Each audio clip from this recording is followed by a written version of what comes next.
Okay, so I'm with the delightful Deborah Sampson, who's got a catalogue of false court cases against her going back years, decades, could we say, Deborah?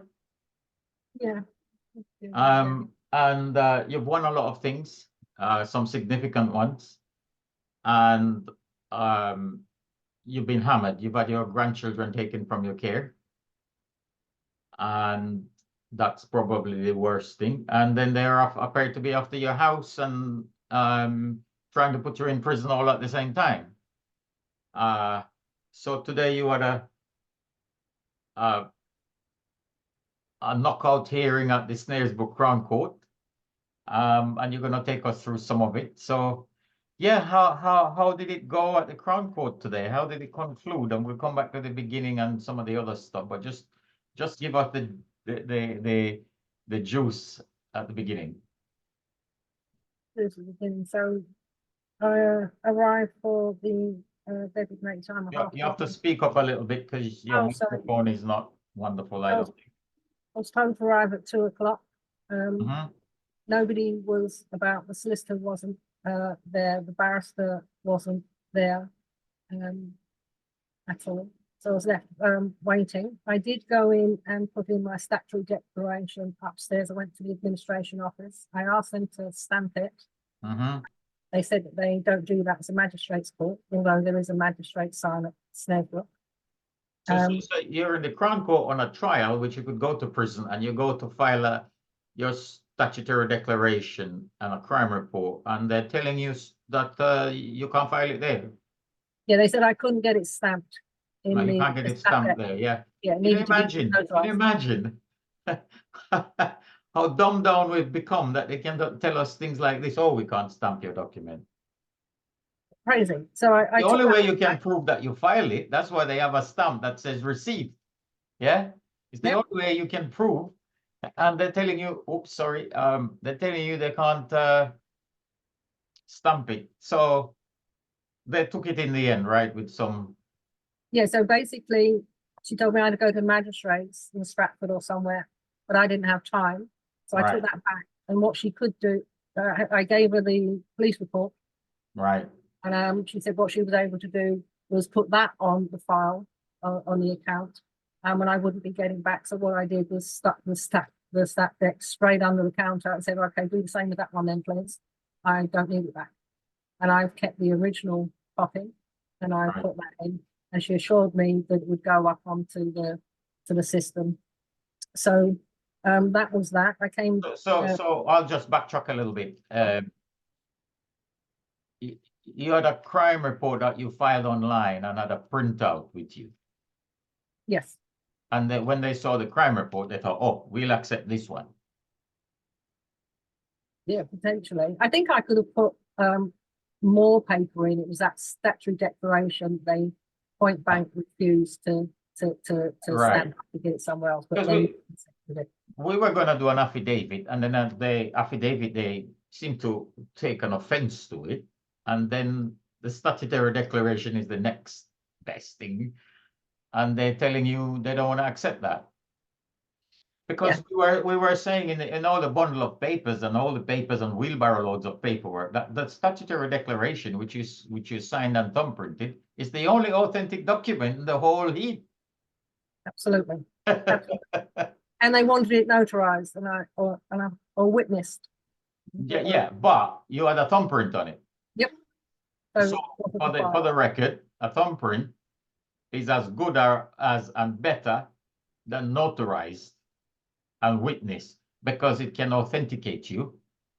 And even a notarized, the notary does is saying you are the person who signed the document, and he doesn't know. He's looking at the ID. So your thumbprint is above all that. Yeah, it overrides date, everything. So you thumbprint your document and it's the king. If but it's good to see they're checking the legitimacy of the documents, isn't it? Oh, finally, we'll see how far. So what about the court seal on their fake documents? Are they checking that out? No. I think the one doing in person in the court is a follow-up to the 3 that were sent to the court, So we email addresses. emailed it the night before. to Right, so 3 they had different it- addresses. Because they have a habit of saying they haven't got things. So you send it all possible ways, right? Email, post, by hand, whatever it is. It's a real battle, you know, it's a war. We're in a war. You know, when you can go to the court, in the Crown Court, where you're facing prison after they've taken your children, and they're telling you we can't take documents from you. Hmm.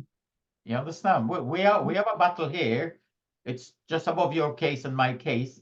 It's about avoiding martial law. So Right. anyway, the long and short of it is,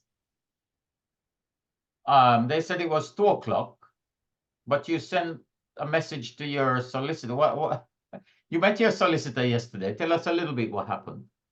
Okay, well, the solicitor yesterday was Name him, Stephen Davis of Stephen Edinburgh. Davis. Yeah, Okay. Stephen Mhm. Davis.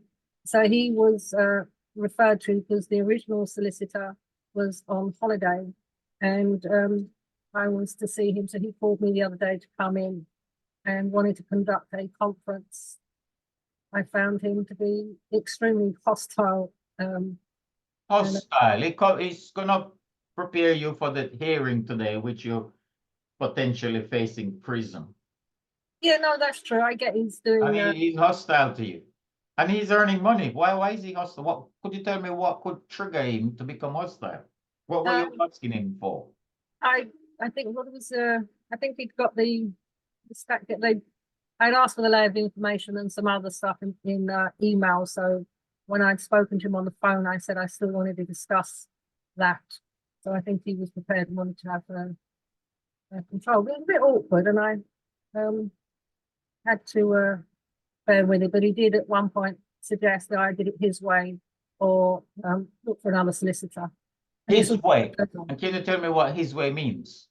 Oh, well, the first solicitor at the Magistrates Court was the only time I saw him. He did have calls from somebody from Yeah. SNED, and it was his way, either do it his way or get another solicitor. And I'd asked for the original layer of information and court proceedings. You're asking for the prosecution. Yeah. And he goes, this is not my way. I don't work like this. You take my way or the highway. Basically, So he's going to take money to defend you on a prosecution that he hasn't got or he hasn't seen. And what did he tell you to do? basically say what I He told you to make a plea, right? yeah, well, we would know he knew that it was going to be, yeah, to make a plea and knew was option for Crown Court. Okay, so he told you to make a plea to a prosecution that he doesn't have, and you don't have. So you're making a plea to something that, as far as I know, don't exist. And he's telling you that is his way. Yeah. Right. I did question the application and the seal and the signature and the like, and he wasn't aware, so he went back to, I thought was into the court to ask, but he didn't. He phoned the family solicitor to ask him about the validity of the family order. Right.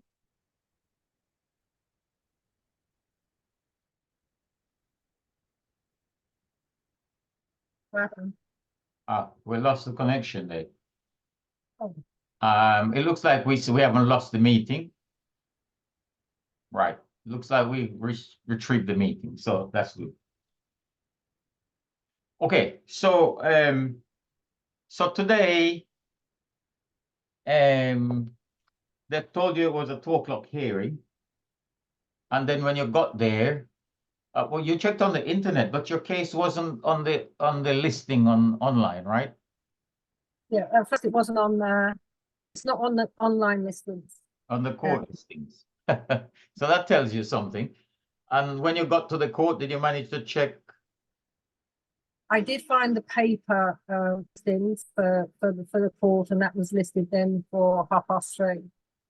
Okay, okay. So, but did you see it on the listing board at the court, the listing notice board? In the end, I did, when I went to the listing board, I did see Okay, it so there. it was there, but so it was there late. Okay. Yeah. But it wasn't 2 o'clock like it was scheduled and you prepared and planned, but it was 3:30. 3:30. I was under the impression it was 2 o'clock. The barrister would be there at 1, and then I was told he'd be there at 2. Right, right. It seems a little bit of time, but if you have responsibilities, you know, that's very potentially a problem. I had a case in Barnet Court once and one in Croydon Court about an hour apart, which was impossible, and they wouldn't change them. They're real mafia, honestly. So, and it was on the same account, funny enough, same mortgage account with two different properties. Right. Okay, so you had sent a message to the solicitor on WhatsApp in the meantime. What did you say to him before? He told you there's going to be a barrister there, right? Yeah, he named the barrister that would be there Right. at 2 o'clock. I thanked him for the reminder and asked him if he was in possession of the lay of information, which I didn't get a response to. Didn't get a response to that at all. I did get a response to some other questions, asking where the barrister was because he hadn't turned up. Once Paul in the office, yeah, he was on his way.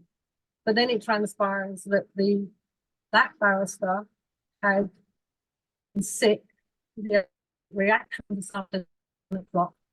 However, that information hadn't filtered down through the agencies because the news that barrister was informed at 12 o'clock came from Oxford.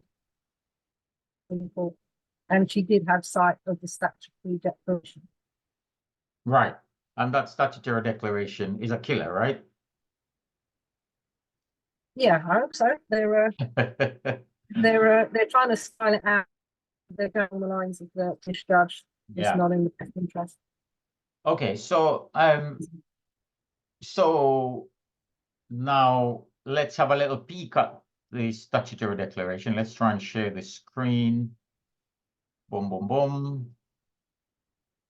Share, share, share.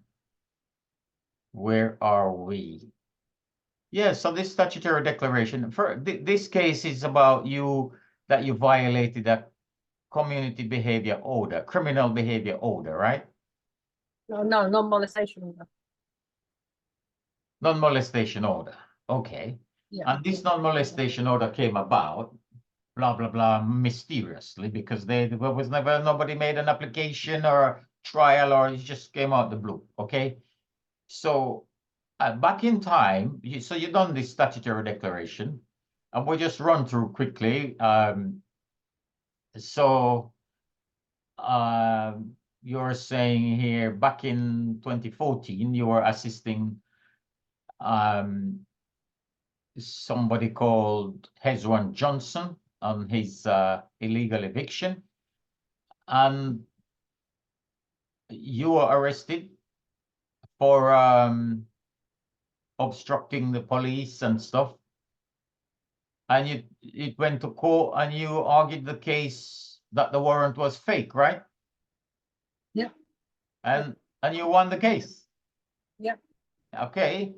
So we put this in because we're going to false court orders in your back catalogue to bring up to this one. And then on the next point, it's saying here there are 2 different case numbers from the family court, allegedly from Redbridge Council. And they can't produce any records to show that they made an application in the actual court. Yeah? It's an unsigned application. No. Apart from the papers, there's no computer system, there's no fee paid, there's no sealed order, apart from the fact Yes, no, I get that on one, yeah. So you made the request and they couldn't produce. Yeah, maybe. And on this, your grandchildren are taken into care on these case numbers, right? Mhm. Okay. And this alleged criminal behavior order is on the back of this case that they can't verify to exist. So you put that in your stat deck. And then you had another incident back in the day with the Marston's illegal bailiff who took your car, and the police assisted the illegal bailiff. And to this day, you haven't got your car back. This is from 2017. Mhm. So what's significant is the police are not investigating. They're just arresting you and release you without charge, where they're really assisting the bailiff to steal your car. Yeah. So somewhere along the line, they must be getting some benefit to do this scam, because the bailiffs. So we put that down that you were harassed by an illegal bailiff, because it's the court again, right? The bailiff says he has a warrant from the court, which is a lie, but you've suffered. Yeah. Yeah. And then we go back to they said they had a prosecution by the Redbridge Council, but you can't find any records to show such a prosecution took place. And then you had your grandchildren taken. We don't need to go into details. Suffice to say, they claim that they have a supervision order. And that was to help you, but in the end result, the help is that they took your kids.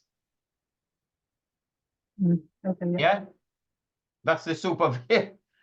But who made the application for the supervision? When did you file a claim? Where is the case management? It's just making stuff up. And then you had then they said you breached this non-molestation order. Yeah, because you went somewhere, they said you shouldn't go. I don't know, you don't have to tell me, but they said you breached the order. But you breach an order, which is, one, is not an order, and two, nobody made an application that they could possibly get a legitimate court order. So how can you breach something like that? There's no individual sample. And when the police arrest you and looking into it, how come they don't look into whether there was a legitimate order? Well, they kind of did. We'll come to that. You made a request way back in October 22 to East London Family Court to see the file and a copy of the computer printout, the case management. Have they provided it? No. And how long have they got to produce it? 72 hours. Yeah, yes. Right? So now we're running 2 years. And they got your freaking children. Yeah? 2 years, they got your children. And then we come back to this one. You're going about a funeral of your stepmom in Cornwall, and you live way down in sunny London, right? Yeah. And you are going to sunny Cornwall. And the Cornwall police arrested you. You're going to a bloody funeral. And they said you breached the non-molestation order. And you stood your ground, you did whatever, you said whatever. Show me your effing order, whatever. I'm sure you didn't use those words. Being a lady. Why are you laughing at me? One can cuss when necessary, but I didn't cuss. But listen. What was the end result of that arrest? After 12 hours, 13 hours, they let me out with an unconditional Release. That means their order and their warrant was not verified. Yeah, otherwise, trust me, you wouldn't be out. So in a way, the police have already cleared that. So why is it in court now? They want to lock you in jail, take your kids and lock you in jail. We're seeing this pattern, right? First, they take the kids with a fake order, and then they make up more bullshit along the way and put you in jail. So kids in care, mom in jail. Kids in care, mom in jail. Kids, you know, this is the package. Yeah, revolving door. It's the conveyor belt of administration and the revolving Right, door. right. And Money not, spent. so we wrote, or you wrote to the Adrian Loads, who is this chief executive of Redbridge, and asked for a copy of the receipt that was paid to the court to file the claim. And it said here, you had a response from Shaheen Tahir. It says, if the fee wasn't paid, the case could not have been issued. But that's called a circular argument. And your answer is, this response constitutes gaslighting, as it implies legitimacy where none exists, further supporting the conclusion that proceedings are counterfeit. Because why would you need to give me a story when I ask you for the receipt? Yeah? Mm-hmm. So, bottom line is they're using what they call it, fraudulent conveyance of language, as someone told me. So in conclusion, given that none of the above incidents can be verified as involving authentic legal proceedings, it is evident that these alleged criminal proceedings have been repeatedly grafted onto counterfeit layoff information to harass me and cover up theft and child abuse. Yeah? That's plain English. It's strong language, but it's plain English. It's not legalese. And I request an order, blah, blah, blah. And you thumbprinted that. So that's how are they going to defend against that? Yeah. But we're asking them to do, the court has something called an anti-fraud policy. So we're asking them to invoke the anti-fraud policy and investigate all these court cases. But the bottom line is, I mean, how do you feel? They've said they're going to drop the case, but they want to have another hearing on the 24th of September to see if it's in the public interest to carry on. They're just buying themselves a way out, yeah? But how do you feel now, effectively, although the fat lady hasn't sung yet, but you basically won the case, and the burden is off your back. How do you feel today? Two ways, really. I'm glad that I'm pursuing this to try to get these people held to account, because it is a numbers game and it's working overtime. So in one way, it's a relief. They've still got me hold for 2 weeks for somebody to dot their I's and cross their T's. It's also highlighted the inadequacies with the delays. But the other part of me, because we put in the police report for the counter allegations and the criminal stuff, it would be possibly in interest to continue that. It may not likely be so. Yeah, but you don't continue by putting your neck in a noose. No, yes, it's not certainly not doing that. So I'm relieved. You get out and you continue. Yeah, this is part of the process until in 2 weeks' time, and that's put to bed. Can you imagine right now? Yeah, that gang, the solicitors, the judges. There's one judge called Cohen in your case, yeah. I'm wondering if it's Lawrence Cohen, because this same one was on my case in Edmonton the other day, and totally fake case. There's somebody there called. That's who they referred to this time. They're really taking note of Judge Cohen, who on the last time said, because of longevity of how would it be in the public interest, and they had to make sure whether to continue. So that's but they're using this conversation and argument. The bottom line is because you're banging on the door. Where is the lay of information? Public interest is you launch an inquiry. Yeah, because this is really corrupting the Constitution itself. you know, and it's been done at a scale.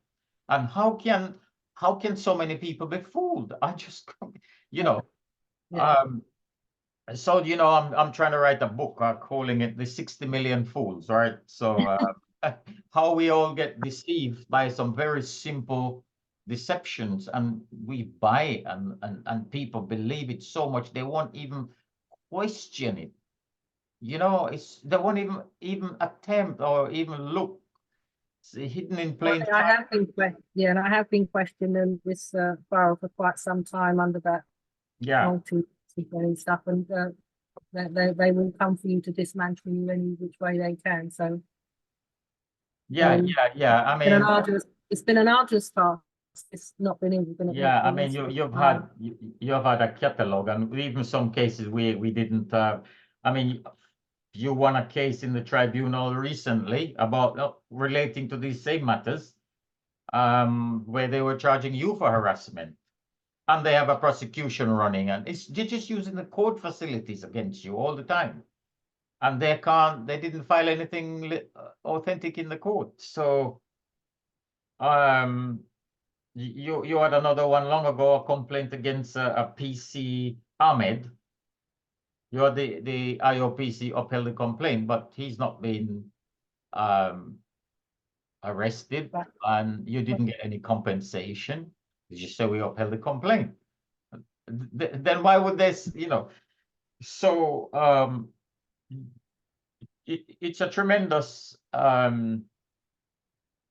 result today, and you just have to push for some kind of remedy, because there was another nasty element to this one, because it says in your housing contract or something that potentially if you had a criminal behavior order, it could void your tenancy. Tell us a bit more about that. Well, I actually have old style tenancies, so the new style tenancies whereby they're the shorter rents, shorter timescale. The notion is any that has issues with antisocial behavior will affect your tenancy, any criminal stuff. Right, So right. That's what they can do. Anybody and it's having used right. So anybody having these clauses in their tenants, what they're trying to do is to take the houses, yeah? Yeah. They're taking the houses. They want you out. They want to put their own people in, and asylum seekers and God knows whoever. They don't want you there. Rent. Yeah. And put up the rent and whatever. Skullduggery.